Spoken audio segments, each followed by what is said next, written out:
Bismillahirrahmanirrahim. Hello to everybody.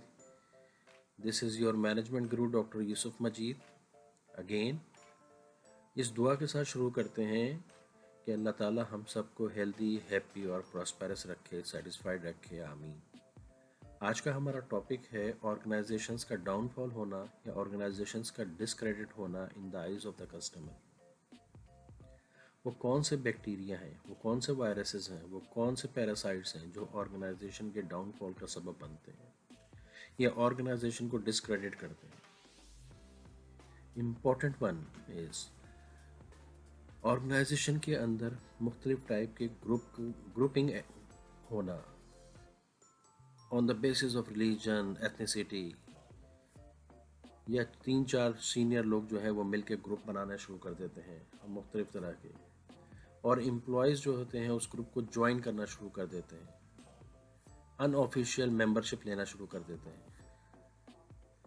उनका belief develop हो चुका होता है कि अगर हम किसी ग्रुप को ज्वाइन करेंगे तो हम ऑर्गेनाइजेशन में सक्सेसफुल हो सकते हैं, हमारा कैरियर बन सकता है। जबकि इसके बरक्स उनके अंदर जो अपनी इनकी स्ट्रेंथ होती है उस पर से उनका फोकस हट चुका होता है। उनके अंदर जो क्रिएटिविटी होती है, इनोवेशन होती है, वो हाइड होना शुरू हो जाती है। वो खुद ही उसको छुपाना शुरू कर देते हैं, उनको पता भी नहीं चलता। इसके साथ फिर एक अनटचेबल थिंकिंग डेवलप होना शुरू हो जाती है लोगों के अंदर। वो ये समझते हैं कि उनको कोई पूछने वाला नहीं है, बिकॉज वो एक ताकतवर ग्रुप के साथ ताल्लुक़ होता है उनका। जो उनके बॉस होते हैं वो ताकतवर होते हैं ऑर्गेनाइजेशंस में, तो उनका बिलीफ होता है कि वो अनटचेबल है। फिर वो ऑर्गेनाइजेशंस को प्रॉपर्टी समझना शुरू हो जाते हैं अपनी पर्सनल, जो कि बहुत ही लीथल होती है ऑर्गेनाइजेशन के लिए। जब ये चीज़ें डेवलप होती हैं तो फिर अननेसेसरी गॉसिपिंग होनी शुरू हो जाती है। गॉसिपिंग जो करते हैं एम्प्लॉयज़ वो अपनी अपनी परसेप्शन पे कर रहे होते हैं। ब्लेम गेम होना शुरू हो जाता है ऑर्गेनाइजेशन में, ताकि हमारे ऊपर से फोकस हट जाए, दूसरे एम्प्लॉयज़ के ऊपर हम फोकस डाल दें। मैनिपुलेशंस होनी शुरू हो जाती है, एटीट्यूड एंड बिहेवियर्स में नेगेटिविटी आनी शुरू हो जाती है एम्प्लॉयज़ की। फीडबैक मैकेनिज्म अगर होता है तो वो प्रॉपर नहीं होता। बाज़ ऑर्गेनाइजेशन में तो ये डेवलप ही नहीं होता फीडबैक मैकेनिज्म, क्योंकि वहाँ पे अनऑफिशियल कम्युनिकेशन चैनल्स होते हैं, लोग एक दूसरे की रिपोर्टिंग कर रहे होते हैं, एक इंटेलिजेंस नेटवर्क चल रहा होता है ऑर्गेनाइजेशन में। फिर एक्सटर्नल और इंटरनल ऑडिटिंग का फुकदान होना, अगर होना तो प्रॉपर तरीके से ना होना, इन ट्रू स्पिरिट ना होना, बहुत सारे गैप्स को हाइड कर जाना क्योंकि कोई ग्रुप नाराज ना हो। ट्रू पिक्चर का जब नहीं आती ऑर्गेनाइजेशन में सामने लोगों के, इंटरनल और एक्सटर्नल ऑडिटिंग के दौरान, तो वो भी एक सीरियस किस्म का वायरस का किरदार अदा करती है। फिर कुछ ऑर्गेनाइजेशन ऐसी हैं जहाँ पे पॉलिटिकल इन्फ्लुएंस होते हैं, जो दीमक की तरह चाट रहे होते हैं ऑर्गेनाइजेशन को। जब ये चीज़ें डेवलप होती हैं तो एम्प्लॉयज़ की proper clear job descriptions develop नहीं होती हैं। अपनी मर्ज़ी से, अपनी विश से जो है उनको लगा दिया जाता है, कभी किसी को किसी असाइनमेंट में, कभी किसी को किसी असाइनमेंट में, इर्रिस्पेक्टिव उनका पोटेंशियल है कि नहीं है एम्प्लॉयज़ की स्किल्स नॉलेज है कि नहीं है, वो उस जगह की मेरिट पे पूरा उतरता है कि नहीं उतरता। परफॉर्मेंस मेजरमेंट का गेज ना होना मुख्तलिफ डिपार्टमेंट्स के दरमियान में, मुख्तलिफ एम्प्लॉयज़ के दरमियान में, इतना सीरियस किस्म का ये बैक्टीरिया है जो ऑर्गेनाइजेशन को दीमक की तरह चाटता है। की पीपल्स का ऑर्गेनाइजेशन के अंदर और स्टेक होना, outside the organisation stakes develop हो जाना उनके, अपनी ऑर्गेनाइजेशन के अलावा रिसोर्सेज का मिसयूज होना, ये सारी चीज़ें उस वक्त और प्रिवेल करती हैं जब सीनियर मैनेजमेंट, टॉप मैनेजमेंट के अंदर इन्वॉल्वमेंट नहीं होती। बाज़ ऑर्गेनाइजेशन में ये भी देखा गया है, उनके अंदर डेडिकेशन तो होती है, कमिटमेंट तो दे देते हैं, लेकिन इन्वॉल्व नहीं होते बहुत सारे मैटर्स में। जब वो इन्वॉल्व नहीं होते तो उन तक कम्युनिकेशन फ्लो प्रॉपर नहीं आती, इम्प्रॉपर आती है, सिलेक्टिव आती है। और उनकी जो कम्युनिकेट वो down the line grass root level पे करना चाहते हैं, तो वो भी इंफॉर्मेशन फ्लो नहीं होती, उसके अंदर भी सिलेक्टिव इंफॉर्मेशन नीचे तक जाती है। जब ये चीज़ें डेवलप होती हैं तो फिर ट्रस्ट डेफिसिट डेवलप होना शुरू हो जाता है एम्प्लॉयज़ के दरमियान में। जब ट्रस्ट डेफिसिट डेवलप होता है तो टीम नहीं बनती है,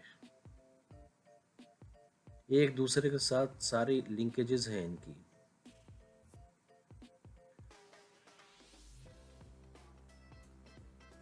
फिर एक चीज़ और भी ऑर्गेनाइजेशंस में देखी जाती है कि जैसे जैसे एम्प्लॉय सीनियर होता चला जाता है, उसकी लर्निंग विंडो शट डाउन होनी शुरू हो जाती है। ही और शी थिंक्स कि वो प्रोफेसर हैं, मास्टर्स हैं, उनको अभी और किसी इंफॉर्मेशन की, नॉलेज की ज़रूरत नहीं है। सबसे बेहतरीन प्रोफेशनल है वो, they knew each and everything. जब किसी भी ह्यूमन बीइंग में ये चीज़ डेवलप हो, चाहे वो सीनियरिटी लेवल पे हो, चाहे जूनियर लेवल पे हो, किसी भी पोस्ट पे हो, उसके अंदर क्रिएटिविटी, इनोवेशन ख़त्म होनी शुरू हो जाती है और वो दूसरों के लिए भी लीथल होना शुरू हो जाता है। तो इंसान को अब कभी भी मास्टर नहीं समझना चाहिए, अपनी लर्निंग विंडो ओपन रखनी चाहिए। कस्टमर सेटिस्फेक्शन, चाहे इंटरनल हो चाहे एक्सटर्नल हो, कस्टमर्स उनकी सेटिस्फेक्शन का क्राइटेरिया ना होना, अगर होना तो उसके अंदर डेटा को मैनिपुलेट करके रखना, अपनी मर्ज़ी का डेटा बनाना, अपनी मर्ज़ी का रिज़ल्ट बनाना, ताकि कोई नाराज़ ना हो, एवरीथिंग गुड गुड नज़र आए ऑर्गेनाइजेशन के अंदर। फिर जब ये चीज़ें डेवलप करती हैं तो सिलेक्शन ऑफ द पीपल भी मेरिट पे नहीं होते, right person for the right job नहीं होता, बल्कि माई पर्सन फॉर द जॉब होता है। ये बाज़ जगह तो ऐसा भी देखा गया है कि अपना बंदा लगाने के लिए एक नया डिपार्टमेंट एग्जिस्ट करवा देते हैं, बना देते हैं, डेवलप कर देते हैं। उस डिपार्टमेंट की आउटपुट कुछ नहीं होती, बल्कि उसके ऊपर सारी इनपुट ही चल रही होती है, रिसोर्सेज इस्तेमाल यूटिलाइज कर रहा होता है वो, लेकिन उसकी आउटपुट नहीं होती।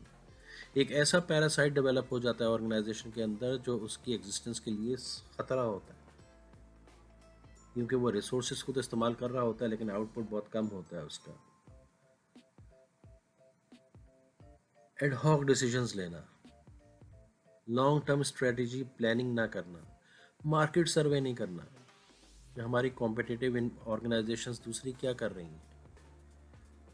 ये कॉम्पिटिटिव वर्ल्ड है जनाब, यहाँ पे अगर कोई पर्सन इस कॉम्पिटिटिव वर्ल्ड में अपने आप को ग्रूम नहीं करता, अपनी नॉलेज, स्किल, एबिलिटीज़ को एनहांस नहीं करता, एजुकेशन को एनहांस नहीं करता, उसको कोई और रिप्लेस कर देता है। Same goes to the organisation, अगर ऑर्गेनाइजेशन अपनी आप को मेंटेन करके नहीं रखती हैं, कंटिन्यूस अपनी मॉनिटरिंग नहीं करती, कंटिन्यूस सुपरविजन नहीं करती, तो वो भी पीछे रह जाती हैं, उनको भी कोई और ऑर्गेनाइजेशन रिप्लेस कर देती है। कस्टमर किसी का नहीं होता, कस्टमर सिर्फ क्वालिटी का होता है, सेटिस्फेक्शन का होता है। अगर हमने कस्टमर को सेटिस्फाइड करना शुरू कर दिया, जो कि इस कॉम्पिटिटिव वर्ल्ड में बहुत ही इम्पोर्टेंट चीज़ है सर्वाइवल के लिए, फॉर एनी ऑर्गेनाइजेशन, तो हमें सबसे पहले रियलाइज़ करना है। हम रियलाइज़ कब करेंगे? जब हमारी लर्निंग विंडो ओपन होगी। तो हमें सबसे इम्पॉर्टेंट चीज़ हमारे लिए पहले ये है कि लर्निंग विंडो का ओपन होना, चाहे सीनियर लेवल पे हम काम कर रहे हों या जूनियर लेवल पे काम कर रहे हों। जब लर्निंग विंडो ओपन होती है तो रियलाइजेशन आती है, जब रियलाइजेशन आती है तो नेक्स्ट स्टेप है करते हैं कि अब हम बेहतरी के लिए तरफ जाते हैं, बाउंस बैक करते हैं। जो भी डैमेजेस होते हैं स्ट्रेसर्स की वजह से, इन और बैक्टीरिया, वायरसेस और पैरासाइट की वजह से, हम उसकी थेरेपी करना शुरू कर देते हैं। थेरेपी के बाद हम अपनी ऑर्गेनाइजेशन की इम्यूनिटी को डेवलप करना शुरू कर देते हैं। जब हमारी ऑर्गेनाइजेशन की इम्यूनिटी डेवलप होना शुरू होती है in the form of standard operating procedures, in the form of employees जिसको हम एसेट समझते हैं अपना, in the form of customer satisfaction, तो हमारी ऑर्गेनाइजेशन की एग्जिस्टेंस प्रोलॉन्ग होनी शुरू हो जाती है। वरना वो ऑर्गेनाइजेशंस कितनी आई कितनी चली गई इस दुनिया से, just because of their improper strategies। अगर इनमें से कोई भी वायरस, बैक्टीरिया या पैरासाइट आपको लगता है कि किसी ऑर्गेनाइजेशन में है या आपकी ऑर्गेनाइजेशन में है और आप किसी टॉप लेवल पे हैं या उस ऑर्गेनाइजेशन के ओनर हैं, तो आपके लिए लम्हा फिक्रिया है, अभी टाइम है, लर्निंग विंडो ओपन कीजिए, इन्वॉल्व होना शुरू कीजिए, पॉजिटिव, प्रोग्रेसिव, प्रोएक्टिव अप्रोच अपनाइए, डेडिकेटेड डिटर्मिनेशन शो कीजिए, फोकस हो जाएं। अगर इनमें से कोई भी वायरस, बैक्टीरिया और पैरासाइट मौजूद है, इनका मैनेजमेंट ट्रीटमेंट करना बहुत ज़रूरी है ऑर्गेनाइजेशन के लिए, ऑर्गेनाइजेशन की सक्सेस के लिए, वायबिलिटी के लिए, कंपटीशन के लिए, क्रेडिबिलिटी के लिए, ऑर्गेनाइजेशन के करेक्टर के लिए, ऑर्गेनाइजेशन की सिटीजनशिप के लिए। जब हम इन पे काम करना शुरू करेंगे तो हमारे ही एम्प्लॉयज़ का एटीट्यूड और ऑर्गेनाइजेशन का एटीट्यूड सिंक्रोनाइज होना शुरू होगा, डेवलप होना शुरू होगा, पॉजिटिव होना शुरू होगा। उस ऑर्गेनाइजेशन को इस कॉम्पिटिटिव वर्ल्ड में कोई नहीं हरा सकता जहाँ पे एम्प्लॉयज़ ओनरशिप डेवलप होनी शुरू हो जाए ऑर्गेनाइजेशन के लिए। Hopefully this helps you. इस दुआ के साथ अल्लाह की ब्लेसिंग हो हम सब के ऊपर, हमारी ऑर्गेनाइजेशंस के ऊपर, पाकिस्तान के ऊपर, इस वर्ल्ड पे जहाँ जहाँ लोग काम कर रहे हैं उन सब के ऊपर। Grateful to all of you. Thank you very much. अल्लाह हाफिज़।